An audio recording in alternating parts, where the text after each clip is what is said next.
आङो मानगोनां बिसि मुसाहारिखौ मान बावग्रोबाय। आं दाखालि माने खानाया दोंनै दोंथाम एसे गुजेमनायखाय एसे हनाय जादों आरोखि। माने मानो गुयो रागा जोंनानै गुनायखौनो बन्द' खालामसां होननानै हरसिन खननै हबाय आं मैयाजों।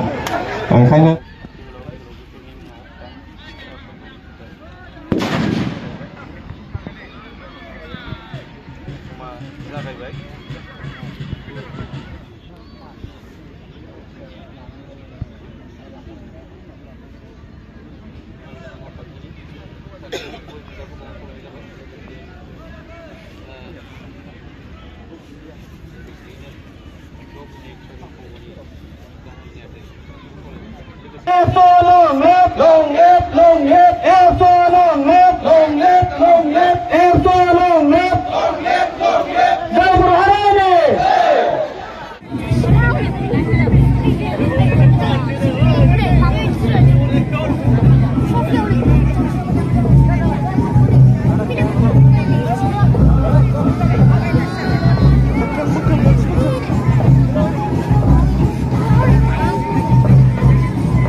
बाहागो लानो हाबावनाय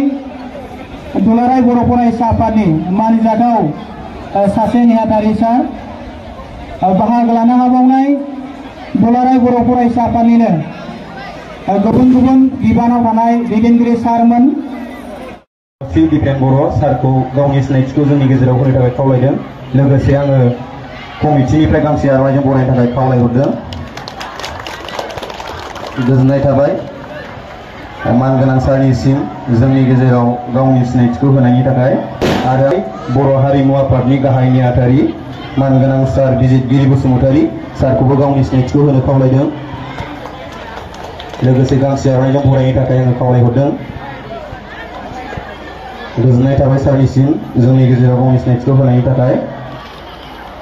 गोजोननाय थाबाय सारनिसिम गावनि सिनायथि गोजोननाय थाबाय सारनिसिम जोंनि गेजेराव गावनि सिनायथिखौ होनायनि थाखाय। गोजोननाय थाबाय सारनिसिम जोंनि दुलाराय बर' फरायसा आफादनि बे इनिसियेटिभखौ बयबो रायजो राजाफ्रा अनसायनायनि गेजेरजों दिनै जेरैबायदि बाहागो लाबाय। हालां बाजार बे ओनसोल पाटगाव ओनसोला थारैनो गोदोनिफ्रायनो माहारि दानायाव समाज दानायाव हारि हिसाबै थांना थानायाव गुबै रल लाबोदों। आरो थांनाय बोसोराव बर' थुनलाइ आफादनि जुथुम्मा खुंनाय आरो गोबां माखासे मोजां मोजां हाबाफारिफोरखौ सोलोंथाइ रांखान्थि जौगानाय समाज दानाय खौसेथि लाबोनायनि बेलायाव हाबा मावलांगासिनो दङ। जोंनि दुलाराय बर' फरायसा आफादनि मानिजाथाव आफादगिरि सार दिपेन बर' सारखौ पियासफोरखौ आङो उइस होनो थाखाय आं ड्रेस अफ लाभ जासिनो थाखाय खावलायदों। लोगोसे दुलाराय बर' हारिमु आफादनि मानिजाथाव गाहाय नेहाथारि सार, दुलाराय आफादनि आफादगिरि जन कुमार ब्रह्म सार, मेसर सिंह बसुमतारी सार, बे समाव सायख'जाथाव नार्जारी सार, बे समाव जोंनि गेजेराव सासे समाज सिबियारि बिजनेसमेन बिस्ति मुसाहारि बिदाय गिदिरखौबो आङो प्लेयार्सफोरखौ बेस्ट उइस होनो थाखाय खावलायबाय।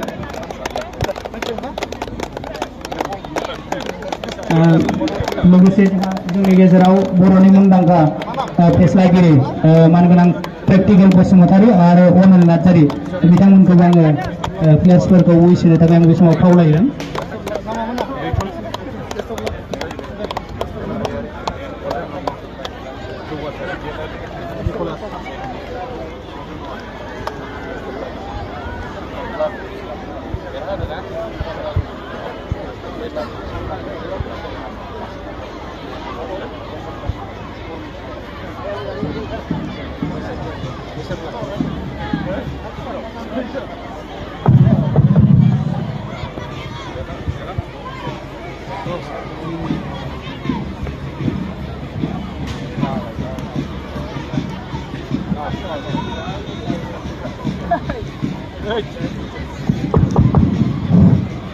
बे समाव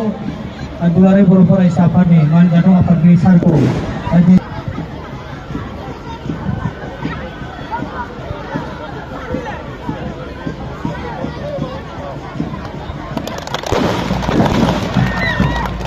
जोबोद जोबोद गोजोननाय थाबाय सारमोननिसिम दिनै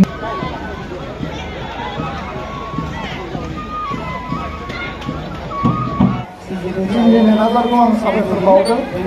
आरो लोगोसे जोंहा जिखिनि रेफारि टिम दङ बिथांमोनखौ आङो हामलायनायखौ बावहरबाय गोलाव बाथ्रा बुंनो सानाखै बोथोरा बेसो जे फुटबल बा जोलुर बेखौ नायगिरि रायजो राजाफोरनि सानथिया आरो माहारिनि थाखाय समाजनि थाखाय आलादा रायजो बड'लेण्ड दाबिनानै आबगाव ओनसोलनिफ्राय जाय बिथांमोना गावखौ आत्म बलिदान होबाय बे आत्म बलिदान होलांनाय बिथांमोननि जि गोसोखांथियाव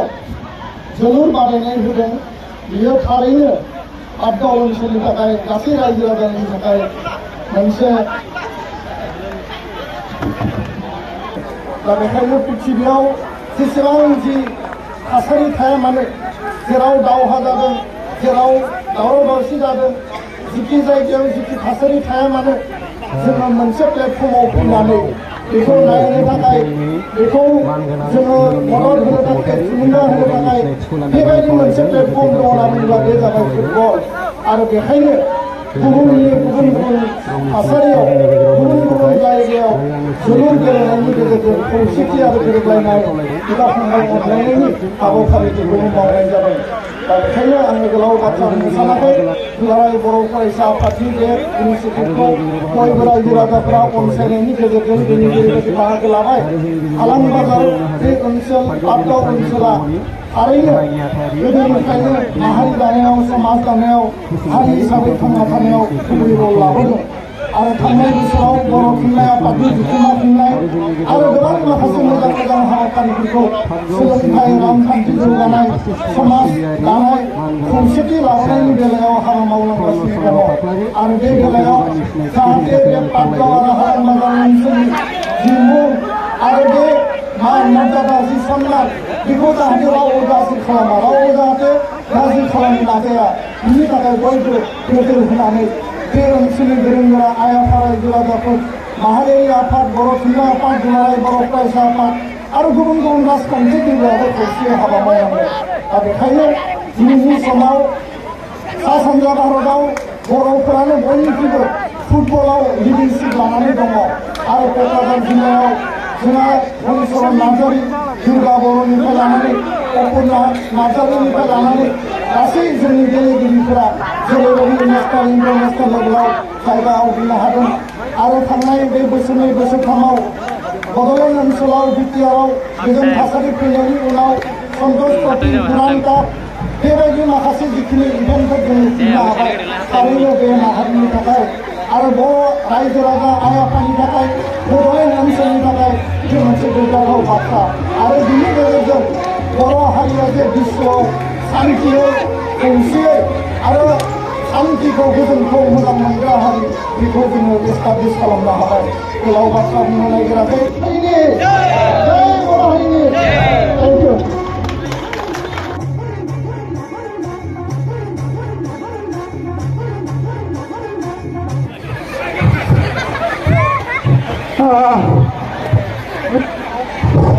आङो मानगोनां बिस्रिनि साहाबिखौ मान बावग्रोबाय मानो होनोबा बिथाङा आंखौ हाबा हाबा मिथिया मायावनो लिंहरदों बे समाव खारगाव आनसलिक दखरा दुलाराय बर' फरायसा बिथांमोननिसिम मान बावहरमोन आरो लोगोसे जोंहा नोंथांनिफ्राय सफैदों बिराद मानगोनां आलासिफोर बिथांमोनखौबो आङो बोसोर मावखांबाय लोगोसे फरायसा फरायसुलिफोरखौबो मान सनमान बावखांबाय आरो जोंनि अनसुला आदा बिस्टि बिथांखौ रोजा रोजा साबायखर बावहरबाय अननायनि गेजेरजोंनो लेंहरबाय बियो दा एसे हाजिरा हरसिगोन आरोखि बियो बिनि थाखाय आं बिराद मोजांसिन मोनो मानसिखौ थालिया हेल' सावना मा किडनि डेमेज जानाय बायदि जायो आदा एसे ओरै माबा साइड केमेरा खारनाया होथेनांगौ बिजनेसाथ' थांनो मोनने होथेयोबा बबे जिनिस थांनो मोननो जेबो गैया आरोखि आं दाखालि माने खानाया दोंनै दोंथाम एसे गुजेननायखाय एसे हनाय जादों आरोखि माने मानो गुयो रागा जोंनानै गुनायखौनो बन्द खालामसां होननानै हसिन खननै हबाय आं मैयाजों ओंखायनो थफसि गोसोम हमदों मानसिया एसे फालथुदां साननो नाङा सिलिगुरि दरथाम गामिनि टीमनि गेलेगिरिफोर बेनिफ्राय जोंहा आमलाय गयारि जार्सि नम्बर 8 मिथिसार बसुमतारी जार्सि नम्बर 10 बेरेखां नार्जारी जार्सि नम्बर 14 मिथिसार नार्जारी जार्सि नम्बर 6 सोराम बसुमतारी जार्सि नम्बर 12 पिलेमन बसुमतारी जार्सि नम्बर 14 दैमा बसुमतारी जार्सि नम्बर 7 बिथांमोनहा फार्स्ट 11 आरो साबस्टिट्युटआव दङ दरमेन गयारि जार्सि नम्बर 5 आदब बसुमतारी बरगयारि जार्सि नम्बर 1 जा बसुमतारी डक्टर दङ डक्टराव दङ जाहैबाय टेक्निकेलाव बारहुंखा बसुमतारी बिथांमोनानो आमलायगुरि हानजानि गोजोन्थों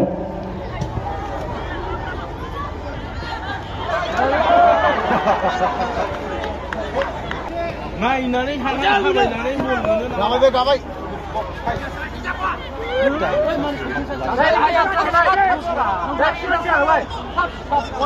जासे नामसिला